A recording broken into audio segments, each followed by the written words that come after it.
তো বন্ধুরা, আমরা আজকে এসেছি নতুন একটা তথ্য নিয়ে। সেটা হচ্ছে কি, আমাদের যাদের জমির খতিয়ান বা রেকর্ডটা থাকে হারিয়ে যায়, সেটার কপি আমরা কিভাবে তুলব। সেটা তুলতে গেলে আমাদের প্রথমে কি করতে হবে, বাংলার ভূমি এই ওয়েবসাইটটায় ঢুকতে হবে, banglarbhumi.gov.in। এই সাইটটায় আমরা প্রথম যে লিঙ্কটা আসবে সেটা ক্লিক করব। ঢোকার পরে আমাদের অফিসিয়াল বাংলার ভূমির পেজটা চলে আসবে। পেজটা চলে আসার পর আমরা সাইন ইন করে নেব। যাদের অ্যাকাউন্ট ক্রিয়েট নাই বাংলা ভূমিতে, তারা সাইন আপে গিয়ে নিজের অ্যাকাউন্টটা ক্রিয়েট করে নেবে। আর যাদের করা থাকবে তারা সাইন ইন করে নেবে। সাইন ইনে ক্লিক করব আমরা। সাইন ইনে ক্লিক করার পর আমাদের এই যে সিটিজেন, এই অপশানটাই ঠিক থাকবে। এখানে আমাদের যে অ্যাকাউন্টে ক্রিয়েট করা আছে সেই অ্যাকাউন্ট নামটা দিয়ে আমরা লগ ইন করে নেব। সেই অ্যাকাউন্টটা দিয়ে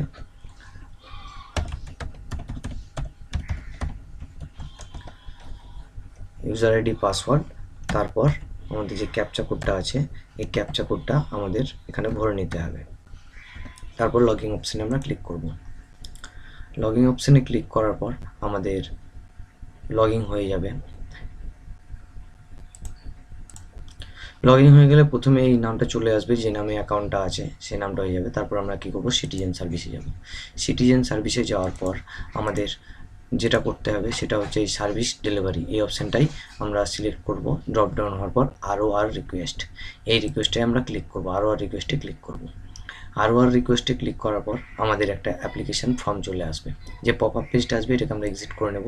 এইটাতে আমাদের কী হতে, প্রথমে ডিস্ট্রিক্ট সিলেক্ট করতে হবে, যে জায়গায় জমি আছে সেটার। তারপরে আমাদের ব্লক সিলেক্ট করতে হবে।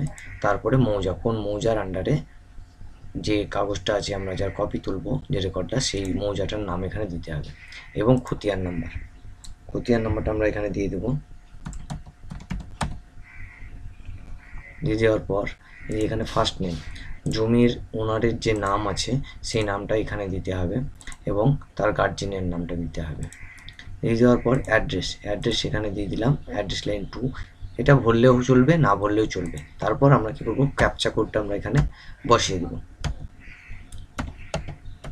ক্যাপচা কোডটা বসিয়ে দেওয়ার পর আমরা ক্যালকুলেট ফিজ, এই অপশানটায় ক্লিক করব। এই অপশানটায় ক্লিক করলে আমাদের কত টাকা লাগবে সেটা ক্যালকুলেট হয়ে এখানে চলে আসবে।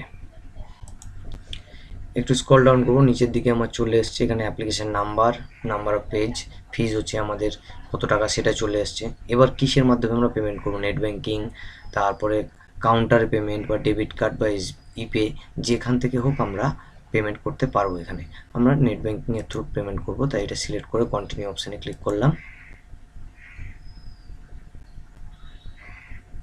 কন্টিনিউ অপশানে ক্লিক করার পর একটা পপ আপ পেজ আসবে, এটাকে আমরা ক্লোজ করে দিলাম।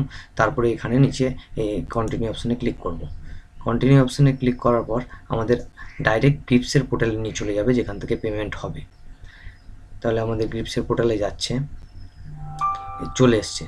চলে আসার পর কি করতে হবে, আমাদের একটু স্ক্রল ডাউন করে নিয়ে এসে এই ভেরিফাই অ্যান্ড চেক সব কিছু ভেরিফাই করে নেওয়ার পরে এই অপশানটায় ক্লিক করে তারপর নেক্সট অপশানে আমাদের ক্লিক করতে হবে। আমাদের অ্যামাউন্ট 20 টাকা লাগবে সেটা দেখিয়ে দিয়েছে। আমি নেক্সট করলাম। নেক্সট করার পর পেমেন্ট মোড, এখানে অনলাইন পেমেন্ট, ব্যাংকের নাম, যে ব্যাংকের নেট ব্যাংকিং থেকে আমি পেমেন্ট করবো সেই ব্যাংকের নামটা আমি এখানে দিয়ে দিচ্ছি। তারপরে নেক্সটে করার পর এখানে যে অপশানটা আছে এই জিআরের নাম্বারটা আমাদের এখানে কপি করে নিতে হবে, কারণ পরবর্তীতে যদি এক্সিট হয়ে যায় তাহলে এই নাম্বারটা আমাদের কাজে লাগবে। এই দুটো নাম্বারই আমি গ্রিপস পেমেন্ট আইডি আর জিআর নাম্বারটা আমরা কপি করে রেখে দিচ্ছি। তারপর ওকে অপশানে ক্লিক করব। ওকে অপশানে ক্লিক করার পর স্ক্রল ডাউন করে আমরা পে অপশানে ক্লিক করব। পে অপশানে ক্লিক করলে ডাইরেক্ট আমাদের পেমেন্ট পেজটা চলে আসবে। এখানে আমাদের ইউজার আইডি,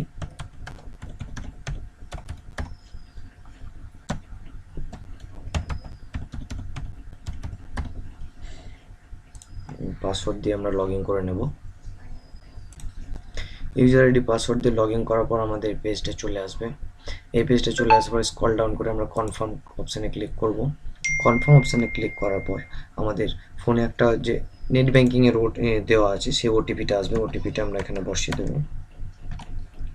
বসিয়ে দেওয়ার পর আমরা কনফার্ম অপশানে ক্লিক করব।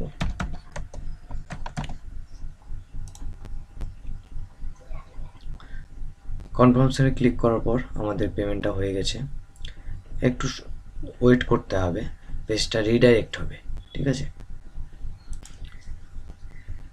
পেজটা রিডাইরেক্ট হয়ে আমাদের গ্রিপসের পেজটায় চলে আসবে। এখান থেকে আমাদের চালানটা প্রিন্ট করে নিতে হবে, ডাউনলোড করে নিয়ে প্রিন্ট করে রেখে দিতে হবে। কারণ যতক্ষণ না এডিএ অফিসে বিএলআরও অফিসে অ্যাপ্রুভ্যাল দিচ্ছে, সেই অ্যাপ্রুভ্যালের জন্য আমাদের এই চালান নাম্বারটা লাগবে। তারপরে পরবর্তীতে অ্যাপ্রুভ্যাল দেওয়ার পরে আমাদের যে পর্চাটা ডাউনলোড করতে হবে সেটা করার জন্য আমাদের ওয়েট করতে হবে। নিজের যে নাম্বার দেওয়া আছে মোবাইল, সেই মোবাইল নাম্বারে মেসেজটা চলে আসবে।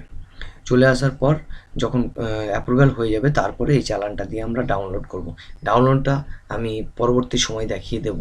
যতক্ষণ না এটা অ্যাপ্রুভ হচ্ছে ততক্ষণ আমরা ডাউনলোড করতে পারছি না। এটা হচ্ছে অ্যাপ্লিকেশন, কীভাবে আমরা অ্যাপ্লিকেশনটা করব। তো বন্ধুরা, আজকে এই পর্যন্ত। যদি ভিডিওটি ভালো লেগে থাকে তাহলে লাইক, শেয়ার এবং সাবস্ক্রাইব করে দিও।